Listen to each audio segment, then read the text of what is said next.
Hello guys, and actually fun fact, this is the second time that I am filming this video because the first time there was just like an issue with like the camera quality and I literally dropped my camera like while I was filming. So now we just really gotta be productive and efficient. This first tip is just kind of like a principle that I found when it comes to like being more productive, efficient, getting better at time management, things like that. And I've also talked about it in my study video, which I will link in here because you guys should really watch that. But this principle is be lazy, because like if you're lazy, then you're gonna automatically kind of like make things easier for yourself.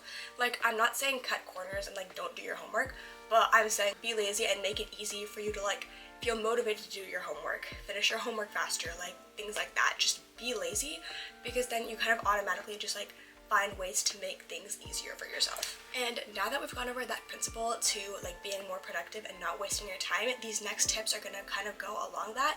So the first one is to automate systems, or just like automate things as much as possible, or make things reoccurring. Like, for example, every morning I do my morning journal on Notion, but I make sure that it's a template on like my little like Notion calendar, so that way it's super easy for me to like do my morning journal. And I also make it super easy for me to like do exercise in the mornings by having a workout set laid out, just things like that. Again, it's just kind of like setting those habits and like reoccurring things to make things easier for you to do things. So yeah, this is really easy to do with like technology. Like, again, maybe on like a certain app you can like set things to be reoccurring, or just, you know, in your life find ways to make things like reoccurring. And then this next tip to stop wasting your time is to understand what you actually need to do. Like, so many times, especially I've done this a lot, like we just think we have to do like everything, so we get like big projects or assignments handed to us. It's just like so hard to do it because you're like, oh my gosh, like what do I even do? So that's always the first step, just understand what you need to do. Like, for example, if you have like this huge project, break it down into little steps and understand what you actually need to do, so that way you can use your time effectively and not like procrastinate, spend time doing unnecessary things, like doing things the wrong way and then correcting it. Guys, we've all been there, but you know, if you just understand what you need to do first, then we can avoid all of that. And then the next tip is to plan for efficiency.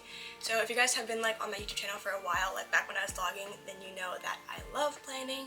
Like, in all of my recent vlogs, I have like my huge planner with me, like things like that. So when I mean to plan for efficiency, that's kind of like what I said in that study tips video, which again, you really should watch, and so it's linked in the description, and there's a bunch of video cards in this video for it. Anyways, so yeah, whenever I'm studying, I always make sure that I plan like what I need to study, rather than like studying everything for something, or when I need to sit down and do some work for like my nonprofit or for this YouTube channel, I understand what I need to do, rather than, again, just like sitting down and like doing everything when I might not really have to. So it's like, when you're being efficient, it's not really about like cutting corners, but it's just about like prioritizing what actually needs to get done and understanding what actually needs to get done, which is why it's so important to plan for efficiency, either by like creating a to-do list, like some sort of a plan, or like schedule or timetable, like things like that. And then this next tip to stop wasting your time is something that I've kind of just been like trying to do for a couple of years, because it's honestly kind of hard, but you know, we're working on it. Set habits to get to your goals, or set habits rather than huge goals. Like, for example, I have really big goals for like my nonprofit and for this YouTube channel, but if I just set those goals, it's gonna feel like so far for me to reach, and I'm just not gonna feel motivated to work towards it. But instead, I set like smaller goals and habits, like being consistent with posting on social media. Like, I have goals for like types of videos I want to create for YouTube, and types of like templates and products I want to create for DanceVibes, my nonprofit.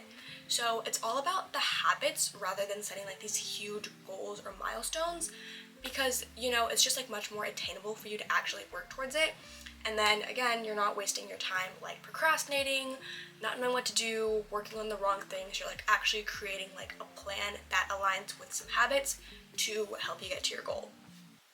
And if you're a dancer and you have some dance goals, I recommend the Goal Growth Guide or the Habit Tracker from DanceVibes, which I will link below, and I'll try and see if I can get like it linked somewhere like on this video. So yeah, dancers, I got you. And this next tip is to be present and work when you can.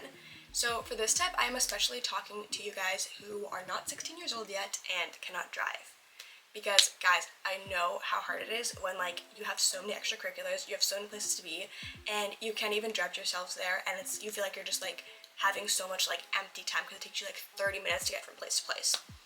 Well, what if you just found things to do during those 30 minutes? Actually, a YouTuber kind of explained this concept, but I'm going to try explaining it like a little bit differently because like copyright and just plagiarism. Yeah. So, like for example, usually whenever I'm in the car and like I'm not driving, I just usually like edit like stuff for Instagram because that's like really easy for me to do in the car, or I go through my Quizlet stats to study for a test, or for instance, if I'm just like waiting for something to happen, like at school or like at an event, I will just like do things in the meantime rather than just like sitting there, because if I have the brain power to do something, like I just like to use my brain when I have the brain power, you know, and that's some like a really good mindset to get into when it comes to like time management and being efficient, like using your brain and your abilities like when you can, and not just like yes, it's good to be lazy like I said earlier, but don't be lazy in the sense that it's like, oh, yeah, I can't do this right now because I just don't feel like it, or I'm here and I can't work on it. Like, find ways to do even the little things. Like, again, I literally edit reels for Instagram in the car, like when I can, or like I study, like just finding those little things to do like when you're waiting for something. So just like being present with your time and understanding like how to use it. And then this last tip to be more efficient with your time kind of contradicts what I just said, but I'm going to say it anyway. Do not overwork yourself. Don't overwork yourself when it comes to school or when it comes to like work in general. Like honestly, especially because it's like winter, I know there's like finals, new semesters, like school really picks up, so it's really easy to overwork yourself. But when you overwork yourself, that's not being efficient. Trust me, I know that. This is something I am constantly working on. Because when you overwork yourself, you know, bad things happen. You feel like just staying in bed all day, like crying, eating junk food, watching TV. Like, yes, it's good to give yourself that break sometimes, but you don't want it to be like a regular occurrence because you are burned out. So like to prevent overworking yourself, just make sure that you like set the proper boundaries and obviously give yourself breaks. Like something I'm really working on is not doing schoolwork for more than 2 to 2.5 hours a day, because in reality I don't need to be like doing any more than that on school, but sometimes I just like slip into it. And I'm also trying to make sure that I give myself a 10-minute break for every 1 hour of work so my brain has that time to recharge. And yeah, just make sure that you guys give yourselves breaks and just don't overwork yourself, because it's not worth it. And those are just 7 tips for you to stop wasting your time so you can focus on what actually matters, or maybe even leave yourself some more much needed free time in your day. And really quickly, I'm just going to recap all of them because I have the list on my little video outline I found. First off, be lazy. Make things as easy for yourself as possible, just obviously.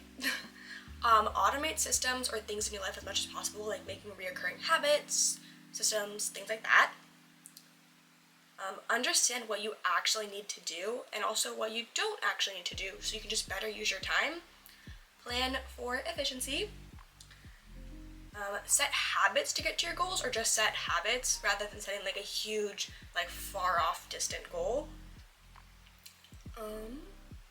Be present and work when you have like the free time, and don't overwork yourself. This is your reminder this winter to not overwork yourself. And for today's call to action, because that's something new I'm like incorporating in my YouTube videos, find at least one thing in your life that you can automate or make reoccurring. Like maybe it's a habit or like something that you set on your phone, like a reminder. Just find ways to automate things.